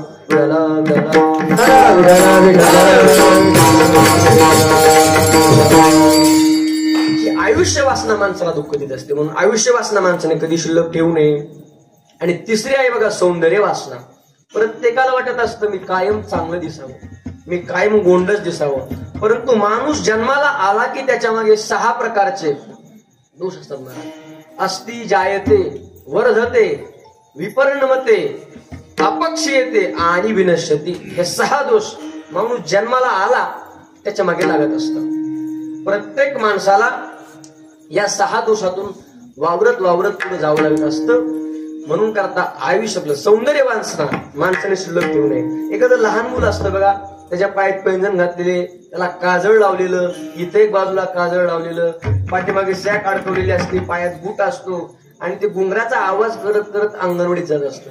मग जात असताना एवढं सुंदर दिसल्यानंतर माणसं सहजच काय म्हणतात, आमरे बाळा एक पप्पी दे रे, बोलता की नाही, बोलतात ते नाही, उचलून त्याची पप्पी घेतात. पण मला सांगा आपल्या राणी गावाचा अनुभव, 70 वर्षाच्या माणसाची कुणी पप्पी घेतली नाही महाराज. का तर कैसा विपरीत झाला तोच देह नव्हे तुझा. जसं जसं आपलं शरीराचं वय वाढतं तसं तसं आपल्या शरीरावर सुरकुत्या निर्माण होतात. ही सौंदर्य वासना आहे महाराज. आणि आपलं शरीर कायम चांगलं राहिलं पाहिजे, मी कायम चांगलं दिसावं, अशी आयुष्य वासना कधी माणसाने शिल्लक ठेवू नये. माणसाला दुःख प्राप्त होतं. ही आहे देह वासना. देह वासनेच्या संबंधाने या 3 वासना तुम्हाला सांगितल्या. दुसरी आहे लोकवासना. कशाला म्हणायचं लोकवासना, तर प्रत्येकाला असं वाटत असतं की लोकांनी मला कायम चांगलं म्हणावं. प्रत्येकाला वाटत असतं लोकांनी कायम माझी स्तुती करावी. परंतु मला असं वाटतं 10 लोक आपल्याला चांगले म्हणले तर त्यातला एक आपल्याला नाव ठेवणार असतो, आणि तो देवाने मुद्दाम निर्माण केलेला असतो. आपण जमिनी येऊन चालावं. सगळ्यांनी जर चांगलं म्हणलं तर आपण हवेतच चालू महाराज. त्याच्यामुळं प्रत्येकाने आपल्याला चांगलं म्हणावं अशी वासना शिल्लक ठेवू नये. अहो देवाला सोडलं नाही ते लोक आपल्याला सोडणार आहेत का? बोला. रामचंद्रानं सोडलं का? धोबीस होता. निंदकाचे घर असा विषय आहे. महाराज तर म्हणतात निंदकाचे घर असा विषय जरी बरोबर आहे. निंदा केल्यानंतर लोक जर आपल्याला तसं बोलले तर माणूस चांगला वागण्याचा प्रयत्न करतो, हे निश्चित खरं आहे. परंतु समाजाचा नियम आहे महाराज. आता इथून मागचे व्यक्ती कीर्तन करून गेलेत, पुढचे येणाऱ्या सप्त्यातले कीर्तनकार येणार आहेत. परंतु एका ठिकाणी मी गंमत अशी पाहिली, एका गावात असा एक माणूस होता की तो प्रत्येक कीर्तनकाराला नाव ठेवायचा महाराज. प्रत्येक कीर्तनकाराला. कीर्तनकाराचं कीर्तन चालू झालं तो म्हणायचा महाराजांचं सगळं चांगलंय पण महाराजाला आवाज नाही. काही ना काही तो नाव ठेवायचाच. कीर्तन झालं की मग म्हणायचं रामभाऊ आता कीर्तनकार कसं काय. तो म्हणायचा कीर्तनकार सगळं चांगलंय बघ, परंतु कीर्तन करायला अभंग सोडवायला काही जमला नाही. त्याला इथलं काही कळत नसतं, पण नाव तो ठेवत असतो. मी एक दिवशी असा पट्टीतला कीर्तनकाराला सगळं चांगलं बघा, त्याचे फेटा चांगला बांधलेला, त्याचा आवाज अगदी गोड, चिंतन चांगलं मांडलं महाराजांनी. मग म्हणजे रामभाऊ आजचा कीर्तनकार कसं काय.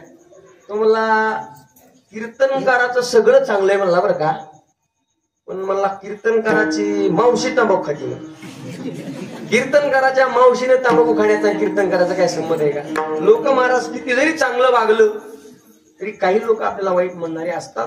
म्हणून सगळ्यांनी आपल्याला चांगलं म्हणावं अशी वासना कधी ठेवू नये. कुणाला आपलं आवडलेलं असेल, कुणा आपलं आवडलं नसेल, तो ज्यांच्या त्यांच्या बुद्धीचा भाग आहे. तिथे आपण भुंक तिथे भुंकू आपण नये तयाचे शिंकू. भुंक तिथे भुंकू आपण नये तयाचे शिंकू. कुणाला काय म्हणायचे ते म्हणून तिकडे आपण लक्ष द्यायचं नाही. की लोक वासना आणि इकडे जर आपण लक्ष द्यायला लागलं तर माणसाला दुःख होत असतं महाराज. एके ठिकाणी ग्रॅफिटीमध्ये मी थोडंसं वाचलं होतं, मला ते सगळी लक्षात नाही बघा, पण मला ते सांगता येणार नाही. सगळं अज्ञान आहे. बरं वे कवित्वावरच बोलायचं. अच्छा, हा, हे सगळं अज्ञान आहे. आपल्याला फक्त संत प्रमाणावर बोलायचं आहे. चला मला बाजूला द्यायचं नाही, परंतु याच्याकरता सुद्धा प्रमाणच आहे गुरुतुक उभारायचं, पण ते आता मला आठवत नसल्यामुळे मला ते सांगायचं नाही. तर ऐका, आपला विषय काय होता, लोकवासना माणसाला काय करते, दुःख देते महाराज.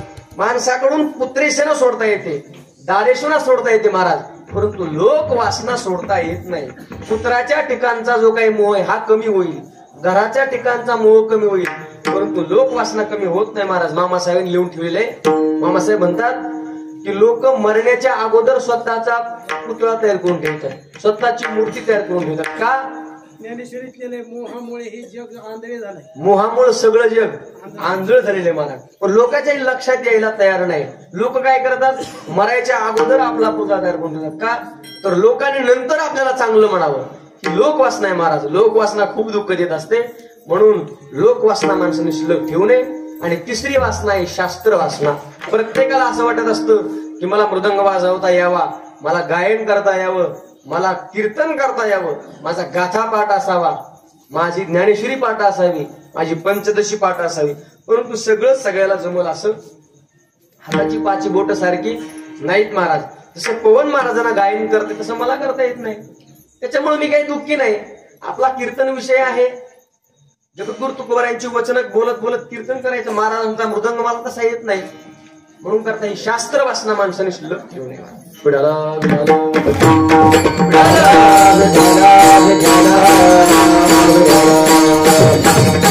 पण महाराज सांगतात की या ज्या काही सगळ्या वासना आहेत, या सगळ्या वासना आपल्या अंतःकरणातून दूर घालवण्याकरता संत चरण रज लागता सहज आणि वासनेचे बीज जळून जाय. मग संतांच्या संगतीत आपण गेल्यानंतर आपल्या सगळ्या वासना काय होतात, हळूहळू जातात. मग मला सांगा, वासना जाव्यात का वासनेचं बीज जावं? वासनेचं बीज गेलं पाहिजे महाराज. वासना जाऊन उपयोग नाही. कीर्तनकाराचं कीर्तन चालू असतं आणि बसलेल्या माणसाला असं वाटतं तुम्ही तुकाराम महाराजच झालो. फक्त कीर्तनात आहे पुरतं. आणि कीर्तनाच्या मंडपाच्या बाहेर गेला म्हणतो काढा रामभाऊ काढा तंबाखू.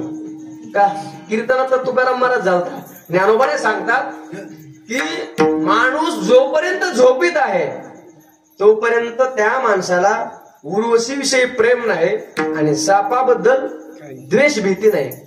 कधीपर्यंत निद्रिताच्या उशाशी आणि सर्पतैसी उर्वशी.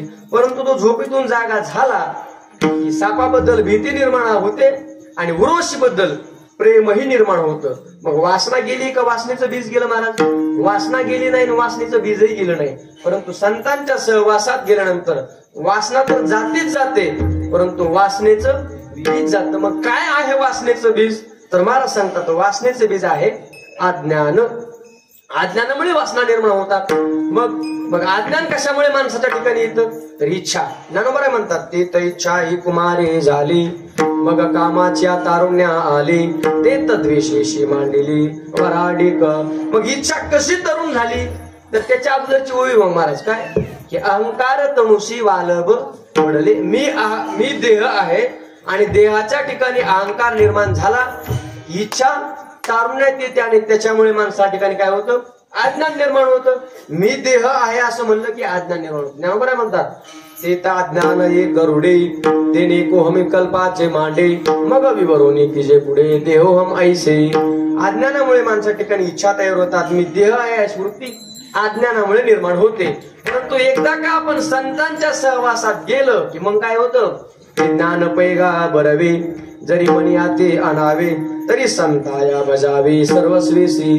जे ज्ञानाचा कुरटा सेवा हा दार बनता, तो स्वाधीन करी सुबटा ओळगुनी तनु मनो जीवे चरणासे लागावे अगरवता करावे दास्य सकळ. मग अपेक्षित आपुले तेही सांगतील पुसिले, जेणे अंतःकरण बोधले संकल्पाने. संतांच्या सहवासात गेल्यानंतर आपल्या ज्या अंतःकरणावर ज्या काही संकल्प वासना आहेत, या संकल्प वासना थांबतात. सत्य काय असत्य काय, नित्य काय अनित्य काय, या सगळ्याचं ज्ञान होतं. नवे नवे देवाचं आपल्याला ज्ञान होतं. मग काय करतात संत? तर बोध दिला मज सांगा ते, मार्ग दाविला नीट, प्रांतीय समूळ गेली दिसू लागली वाट. पुढे नाचत प्रेम छंदी चालू लागलो सपाट. तुका म्हणे पावलो पंढरी पेट. परंतु ही साधना कधी होत असते? तर महाराज सांगतात बैसता संताची संगती, बैसता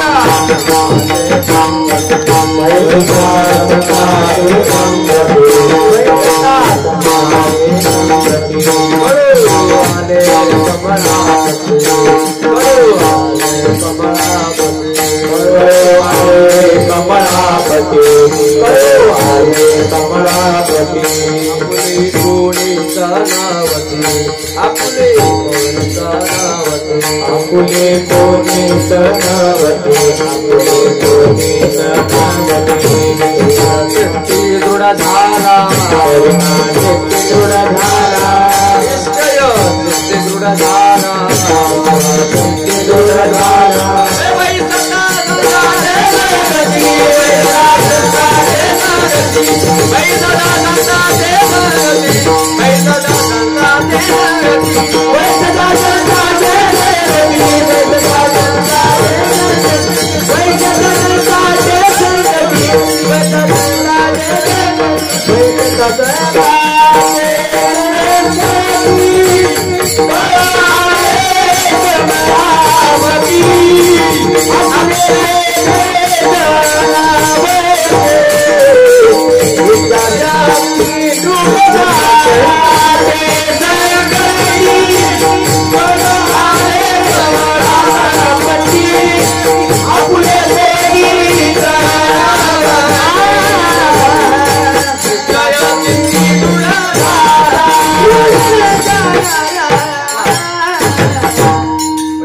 संतांची संगती कळवाले कमळापती आपुली कोणीच नवती निश्चय चित्ती दृढ झाला. संतांच्या संगतीत गेल्यानंतर चित्तामध्ये दृढ निश्चय होतो कोणता की आपलं कोणी नाही आणि कळवाले कमळापती भगवान परमात्म्याचं त्या ठिकाणी ज्ञान होतं. आणि एकदा का भगवान परमात्म्याचं ज्ञान झालं आपल्या जीवनातील वासना निघून गेल्या की मग वासनेचा परमार्थ संपतो आणि आवडीचा परमार्थ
महाराज सांगतात की संतांचं चरण जर आपल्या जीवनात प्राप्त झालं तर मग काय होतं वासनेचे बीज जळवणे जा. एकदा का वासनेचा परमार्थ संपला की मगच मग राम नामे उपजे आवडी सुख घडो घडी वाढू लागे. जोपर्यंत वासनेचा परमार्थ आहे तोपर्यंत महाराज आवडीचा परमार्थ सुरू होत नाही.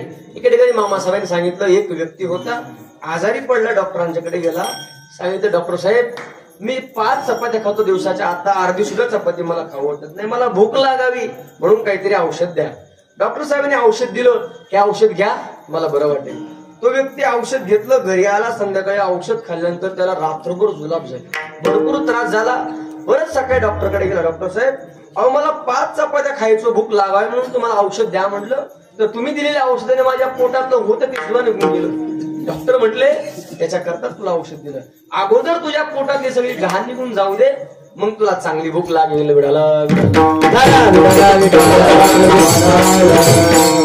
आपल्या जीवनामध्ये जोपर्यंत वासनेचा परमार्थ आहे तोपर्यंत आवडीचा परमार्थ सुरू होत नाही. परमार्थामध्ये सुद्धा 3 प्रकार आहेत बघा. पहिला नडीचा परमार्थ, एक आहे सवडीचा परमार्थ, एक आहे आवडीचा परमार्थ. कशाला म्हणायचं नडीचा परमार्थ? मुलगा व्हावा म्हणून केलेला परमार्थ, मान मिळावा म्हणून केलेला परमार्थ, पैसा मिळावा म्हणून केलेला परमार्थ.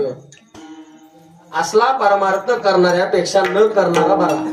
हा काय परमार्थ कामाचा नाही. काही माणसं 3 वर्ष वारीत दिसतात, 4थ्या वर्षी वारीलाच आले नाही. का वारीला आले नाही? खाणे म्हणे आमचा 3 वाऱ्याचा नवस होता, अरे आमचा तो पूर्ण झाला. हा नडीचा परमार्थ महाराज लगेच संपून जातो. हा परमार्थ काही कामाचा नाही. परंतु परमार्थ कसा असावा? तर परमार्थ आवडीचा असावा. म्हणून मला सांगतात मग राम नामे उपजे आवडी. जोपर्यंत वासनेचा परमार्थ संपत नाही तोपर्यंत आवडीचा परमार्थ सुरू होत नाही. मग परमार्थ करत असताना परमार्थ प्रतीक साधकाने परमार्थ आवडीने केला पाहिजे. महाराज कशाला म्हणायचं आवड? तर ज्ञानोबा सांगतात की आवडी आणि लाजवी, व्यसनानी शिनवी, पिसे आणि न बोलवी. तिथे काही जिथे आवड असते तिथे माणसाला लाज नसते. आता आपण देवाचे भक्त आहोत, आपल्याकडे तुळशीची माळ आहे, कपाळाला बुक्का लावलेला आहे. बुक्का लावायची, गळ्यात माळ घालायची, आपल्याला काही लाज आहे का? का लाज नाही? देवाविषयी काय आहे? आवड आहे. लाज भय शंका दुराविला मान नकळे साधन. जर वारकरी असेल तर गळ्यात तुळशीची माळ घालण्याची त्याला लाज वाटत नाही. आणि ज्याला गळ्यात तुळशीची माळ घालायची लाज वाटते तो वारकरी नाही आणि त्याला देवाबद्दल आवडही नाही.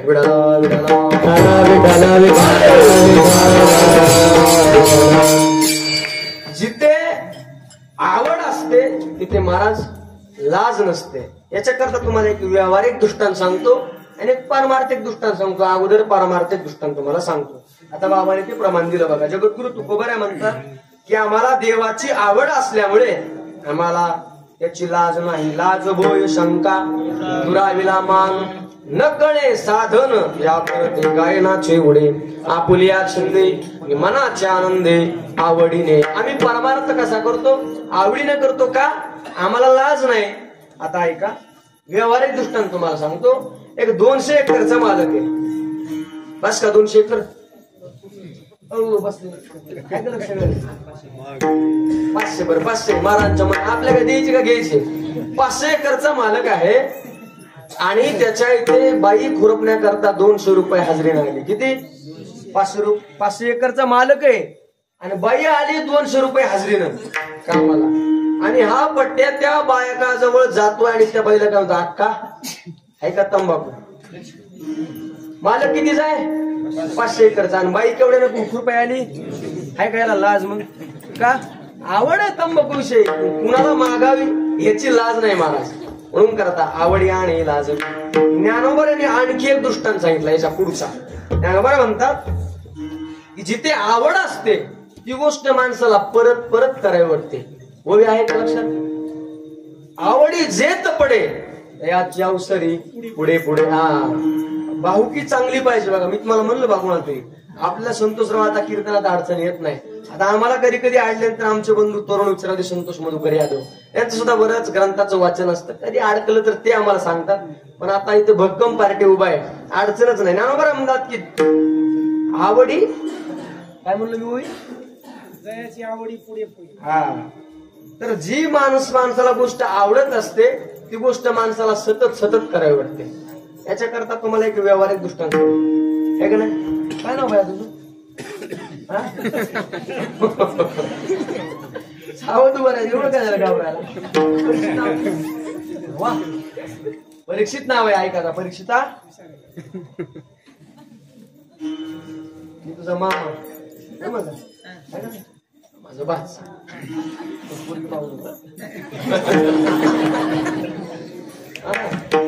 वापू हो पद्धत मामा तुझा बडा हाय काडी मोठी पण असू दे थोडी वेळा. परीक्षित माझा भातसा.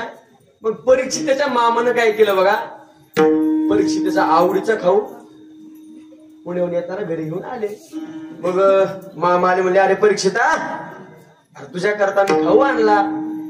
परीक्षित काय म्हणला? मामा आताच लय जेवलो राव, आता काही भूक नाही. अरे म्हणले पण तुझ्या आवडीच आहे ना. मग परीक्षेत मला काय गुलाबजामुन आहेत का? मग तो मला अरे मग दुसरं कसं काय नाही, तुझ्या आवडीचं गुलाबजामुन आहेत. डब्बा परीक्षेच्या हातात दिला. परीक्षेत काय म्हणला, मामा आता काय करतो, आता एक खातो बाकीचे सकाळी खातो म्हणला. आधी आउट गोईंग नंतर इनकमिंग बाकीचे सकाळी खातो. म्हणून त्या परीक्षिताने मामाच्या हातातला डब्बा घेतला, एक खातो म्हणून घेतला आणि नावाला एक सुद्धा शिल्लक ठेवला नाही. का? कशामुळे? त्या ठिकाणी आवड आहे म्हणून करत आहे.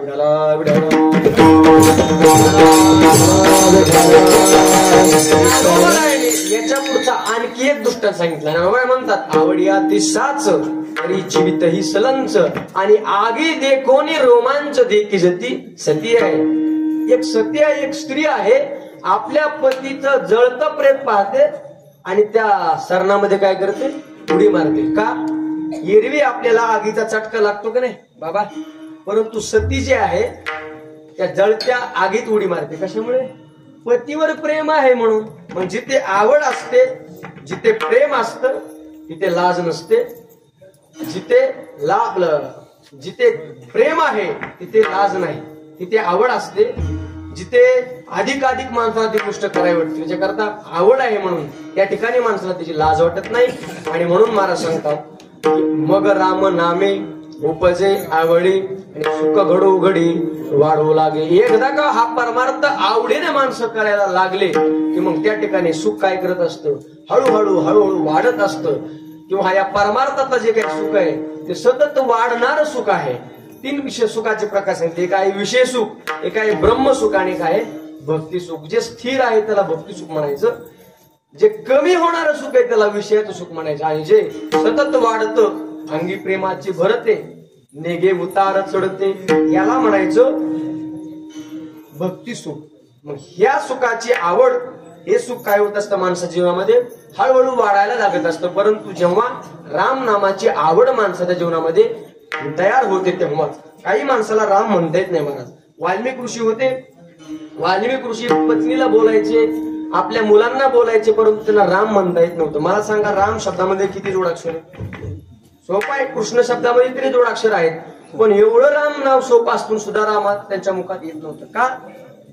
तर आयुष्यभर पापच केलं होतं. म्हणून राम मुखात येण्याकरता अनंत जन्माचे सुकृत पदरी आणि त्याचे मुख्य हरी पैठा होय. ज्याने जीवनभर भरपूर पुण्य केलेलं आहे त्याच्याच मुखामध्ये देवाचं नाम येत असतं. म्हणून मायबाप परमार्थ करत असताना आवडीने करायचा असतो. मग राम नामे उपजे आवडी आणि एकदा का हा परमार्थ केला तर सुख घडो घडी वाढवू लागे. मग एकदा का हे सुख जर आपल्या अंतःकरणात वाढायला लागलं तर आपल्या चेहऱ्यावर ते दिसायला लागतं. आपला हा जो चेहरा आहे आपल्या अंतःकरणाचा काय आहे, आरसा आहे. आत राग आला, नुसतं माणसाच्या चेहऱ्याकडे जरी पाहिलं तरी लक्षात येतं की माणसाला राग आलाय. आज जर प्रेम आलं तर माणसाच्या चेहऱ्याकडे पाहिलं लक्षात येते या व्यक्तीच्या अंतःकरणात आपल्याविषयी प्रेम आहे. असं पाहिलं तरी कळतं कोण कीर्तन ऐकते कोण नाही. का? आपल्या अंतःकरणात जे आहे ते चेहऱ्यावर दिसत असतं. आपण किती जरी लपवण्याचा प्रयत्न केला तरी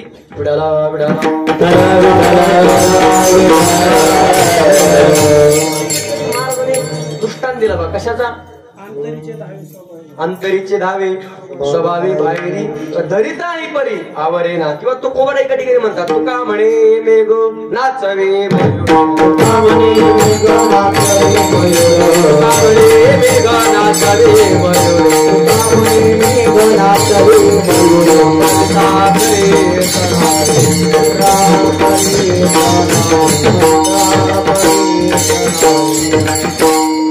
मेघ नाचवी मयुरे आणि लपविता खरे येत नाही. आकाशात जर मेघ दाटून आले तर मोराने किती जरी लपवण्याचा प्रयत्न केला तरी ते त्याला लपवता येत नाही. मोर आपसुकच नाचायला लागतो. तसं आपल्या अंतःकरणामध्ये जर भगवान प्रभू रामचंद्र आले तर आत आलेले देव काय होतात, आपल्याला समोर काय होतात, दिसतात. याच्याकरता ज्ञानोबरे आणखी दृष्टांत सांगितला. जमीन जर ओली असेल तर त्या ओल्या जमिनीमध्ये असणारा जो काही कोंब आहे आपण लांबून पाहिलं तरी काय होतं, लगेच दिसतं. आणि आपण काय म्हणतो, ही जमीन कशी आहे, ओली आहे. भूमीचे मार्दव आणि सांगणे कोंबाची लवलव नाना आचार गौरव सुपूर्णाचे. त्या जमिनीकडे जाण्याची गरज आहे का? ज्या अर्थी कोंब टवटवते त्या अर्थी जमीन कशी आहे, ओली आहे. असं माणसाचं अंतःकरण ओलं असलं पाहिजे. मला माणसाच्या ठिकाणी ओलावाच राहिला नाही. माणूस रांजणीत बसून अमेरिकेच्या माणसाला बोलतो, परंतु शेजारच्याला बोलत नाही. जगन्नाथांना पवार एक व्याख्या सांगायची, ते म्हणायचे कशाला म्हणायचं भाऊबंद. त्यांनी सांगितलं की ज्याच्या घरी जाणं बंद त्याला म्हणायचं भाऊबंद, ज्याच्याशी बोलणं बंद म्हणायचं भाऊबंद. महाराज माणसाविषयी प्रेमच राहिलं नाही. माणसं खूप कठोर अंतकरणाची बनली. परमार्थ करत असताना परमार्थ पथिक साधकाचं अंतकरण ओलं असतं. का म्हणे तया ठाया ओल छाया करते. का म्हणे तया ठाया आणि ओल छाया कृपेची. महाराजांनी गोड प्रमाण दिलं बघा. अंतकरण ओलं असलं पाहिजे. मग माणसाच्या अंतकरणात देव आला की तो देव आपल्या चेहऱ्यावर दिसायला लागतो. मग एकदा का देव अंतकरणात आला तर माणसामध्ये काय काय बदल घडतो. महाराज अभंगाच्या तिसऱ्या प्रेम दाटे नयनी नीर लोटे हृदयी प्रगटे रामरूप. अष्टसात्विक भाव आहेत, त्यातील 2 भावाचं महाराज वर्णन करतात. कधी प्रेम दाटे नयनी नीर लोटे. कशामुळे तर भगवान परमात्मा हृदयात आला, माणसाच्या कंठ दाटून होतो, माणसाच्या डोळ्यातून पाणी यायला लागतं. महाराज ज्याच्या जीवनात परमार्थ करत असताना किंवा भगवंताचं दर्शन जरी घेतलं तर ज्याचा कंठ दाटून येतो, ज्याच्या डोळ्यातून अश्रुधारा वाहतात, समजायचं त्याचा परमार्थ यशस्वीरित्या चालू आहे. आणि परमार्थ करत असताना जर आपला कंठ दाटत नसेल, आपल्या डोळ्यातून जर अश्रू येत नसतील तर आपला परमार्थ व्यवस्थित चालू नाही. आता आपला आपण तपासा. आपण परमार्थ करतोय, आपण देवाकरता रडतोय का? देव आपल्याला आतापर्यंत कधी भेटला नाही म्हणून आपल्या डोळ्यात कधी पाणी आलंय का? आपला आपण तपासा. पूज्य डोंगरेजी महाराज सांगायचे, संसार जीव संसार के लिए रोता है, जीव पुत्र के लिए रोता है, जीव पत्नी के लिए रोता है. जिस दिन जीव भगवान के लिए रोएगा उसका बेड़ा पार हो जाएगा. वही भक्ती केला तैसा पुरवी धरवी ते इच्छा. आपण जी जी इच्छा करू ती भगवान परमात्मा आपली पूर्ण करत असतो, परंतु आपला परमार्थ तेवढ्या यशस्वीरित्या चालू असला पाहिजे. देवाचं नुसतं आठवण जरी आली, संतांचं चरित्र जरी आपण श्रवण करत असू, कीर्तनात जरी बसलेले असू आणि सगुण परमात्म्याचं चिंतन चालू आहे, लोकांच्या डोळ्यातून पाणी यायला पाहिजे. याला भक्ती म्हणतात महाराज. भगवान परमात्मा गोकुळातून जेव्हा निघून गेले त्यावेळेला गोपाळातल्या गोपाळांचं सांत्वन करण्याकरता उद्धवजीला पाठवलं देवाने. आणि उद्धवजी आले आणि विचारलं नंदबाबाचं घर कुठे? एका व्यक्तीने सांगितलं, हा जो पाण्याचा पाट वाहतो ना, या पाण्याच्या पाटाने तुम्ही जा, तुम्ही बरोबर नंदबाबांच्या घरी जा. आणि घरी त्या पाटाना कडीने ते घरी गेले तर तो जो पाट होता तो भगवान परमात्म्याच्या 1 कोट ज्या काही गायी होत्या त्या गायीच्या डोळ्यातून वाहणाऱ्या पाण्याचा पाठ होता. जेव्हा भगवान परमात्मा गोकुळ सोडून गेले तेव्हापासून ते देवाचा विरह सहन होत नाही म्हणून गायी रडत. आपल्या डोळ्यात कधी येते का पाणी? मला सांगा. जळवती येते, उपजवी ती अंतराय. देवात आणि माझ्यामध्ये जे काही अंतराय निर्माण होतात ते तुकोवरा म्हणते, जळत म्हणतात. आपण आतापर्यंत देवाकडे किती वेळा गेलो का नाही? आहे का नाही? आपण देवाच्या पाया पडलोय, परंतु आपल्या डोळ्यात कधी अश्रू कधीच नाही महाराज. आपण देवाकडे गेल्यानंतर आपण आपलंच घराणं देवासमोर म्हणतो. देवा सुन भाकर वाढत नाही, मुलगा नीट बोलत नाही, बायको घालून पालून गोडते, आहे का नाही? आणि आपण देवाकडे गेल्यानंतर आपण देवाला कधी विचारलं का, देवा तब्येत बरी का? एवढ्या जगाचं पालन पोषण तुम्हाला करायचंय, वेळच्या वेळी जेवत जा. आपण असं कधी विचारलंय? आपण आपलीच कैफियत देवासमोर मांडतो. देवा अरे पीक विमा भरला पण यादीत नावच आलं नाही. आपलं इकडं लक्ष आहे जास्त. पीक विमा, आता ह्या महिला मंडळांचा तो काय म्हणतात ते लाडकी बहीण योजना, नवरा दिवसभर वन फिरतोय, नवऱ्याला रुपयाचा पत्ता नाही. कशा करता? ती लाडकी बहीण योजनेचा पैसे पडावे म्हणून माणसाचं इकडं जास्त लक्ष आहे. ऐका, परमार्थ करत असताना डोळ्यात अश्रू आले पाहिजे आणि ते अश्रू खरे असले पाहिजेत महाराज. काही वेळी अशी गंमत घडते, तुकोबरायांच्या सुद्धा काळात हा प्रकार असावा. महाराजांनी लिहून ठेवले, कीर्तनाचे वेळी रडे पडे लोळे आणि प्रेमाविनाश्रू गळतात ते, किंवा भावांतरीचा भिन्न. उत्तरार्ध सांगा, पूर्वार्ध. सासूसाठी रडे सून आणि भावांतरीचा भिन्न. हे रडणं काही कामाचं नाही. रडण्याचे 3 प्रकार नाथ महाराजांनी भागवतात सांगितलेले आहेत. एक आहे सद्गुणी रडणं, म्हणजे तमोगुणी रडणं आहे, रजगुणी रडणं आहे आणि सत्वगुणी रडणं. तमोगुणी रडणं कशाला म्हणायचं? पुराणातल्या मेलेल्यांची कथा ऐकली की रडायला येतं, राजे लोकांची कथा ऐकली की रडायला येते, त्याला रजोगुणी रडणं म्हणायचं. आणि देवाचं चरित्र ऐकत असताना जर रडू येत असेल तरी सत्वगुणी रडणं आहे. आणि रडणं खरं असलं पाहिजे.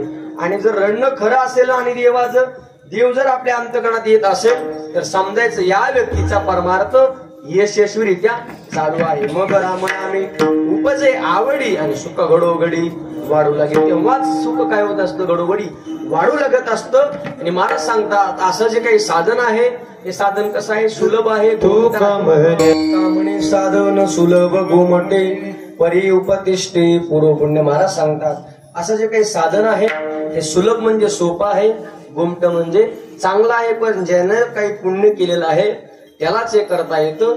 म्हणून करता आपण जीवन जगत असताना दुसरे किती साधनं करा त्या साधनाचा काही उपयोग होत नाही. म्हणून ज्ञानोबराने ज्ञानेश्वरी सुरुवातीला सांगितलं. ज्ञानोबरा म्हणतात की मजर उदयी सद्गुरु येणे तारिलो हा संसार पुरू म्हणून विशेष अत्यादरो विवेकावरी जैसे डोळे अंजन भेटे तेवेळी दृष्टीची बाटा फुटे मग वास पाहिजे तेत प्रगटे महानिधी का चिंतामणी झाली हाती सदा विजय वृत्ती मनोवृत्ती तैसा पूर्ण काम अशी मनोवृत्ती ज्ञान देव म्हणे म्हणून जाणतेने गुरु बजावे जेणे कृत कार्य होईजे तैसे मूळ सिंचने सहजे शाखा पल्लव संतोषते. हे ऐका, ज्याप्रमाणे जीवनामध्ये एक संत रूपी आपल्याला जर वृक्ष मिळालं आणि त्यांच्या जवळ का आपण गेलो ही सगळी साधना घडते. कशाप्रमाणे, जसं वृक्षाला पाणी घातलं की त्याची फांद्या फुलतात, त्याला पानं सुद्धा टवटवीत येतात. तसं संतांच्या जवळ जाऊन आपण ही साधना केली की आपल्या जीवनामध्ये बाकी सगळी साधना घडत असते. म्हणून करता ही साधना घडण्याकरता आपण संतांच्या सहवासात केलं पाहिजे. आणि त्यांचं चरण आपल्याला सहज प्राप्त झालं की वासना संपल्या, वासना संपल्या की देव भेटला. तुकाराम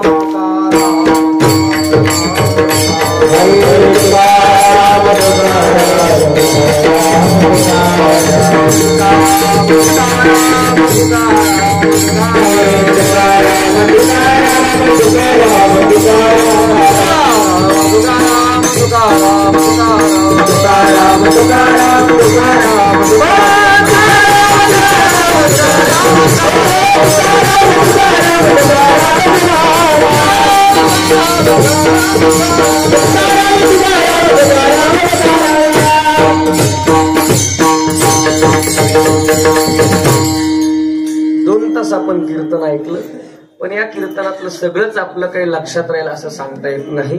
परंतु या कीर्तनातून आपण फक्त नामस्मरण केलं हेच आपल्यासोबत येत असतं.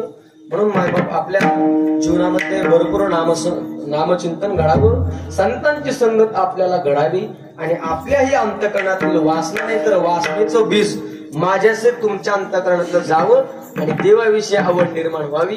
हे भगवान गणेशजींच्या चरणी प्रार्थना करतो, हनुमंतराजींच्या चरणी प्रार्थना करतो. आणि या ठिकाणी सेवेला पूर्ण झालेली चिंतन सेवा सर्व आमचे उत्कृष्ट गायक मंडळी आहेत, वादक मंडळी आहेत, गोड अशी त्यांनी मला साथ केली आहे, गावकरी मंडळी सगळ्यांच्या चरणी नतमस्तक होतो. आणि या ठिकाणी सेवेला पूर्णविराम देतो. बोलिलो जैसे बोलविले देवे माझे तुम्हा ठावे जाती कोण करा क्षमा काय नका धरू कोप संत माय बाप दिनावरी. आज या ठिकाणी ज्यांच्यामुळे मला इथे येण्याचा योग प्राप्त झाला असे हरिभक्त परायण आदरणीय सतीशजी आगरकर आणि अभिषेक आगरकर या दोघांच्या माध्यमातून अर्थात आपल्या सर्व सप्ताह कमिटीच्या वतीने मला या ठिकाणी येण्याचं भाग्य प्राप्त झालं. सगळ्यांचं दर्शन मला या ठिकाणी झालं. मी सुद्धा सद्भाग्य समजतो. गोड अशी मंडळी या ठिकाणी आहे, गोड असा आपला कार्यक्रम आहे आणि याची वाटचाल सुवर्ण महोत्सवाकडून अमृत महोत्सवाकडे जावी आणि शताब्दी तुमच्या सहित मला बघता यावी ही भगवान गणेशजींच्याकडे मागणी करतो आणि सेवेला पूर्णविराम देतो. ज्ञानेश्वर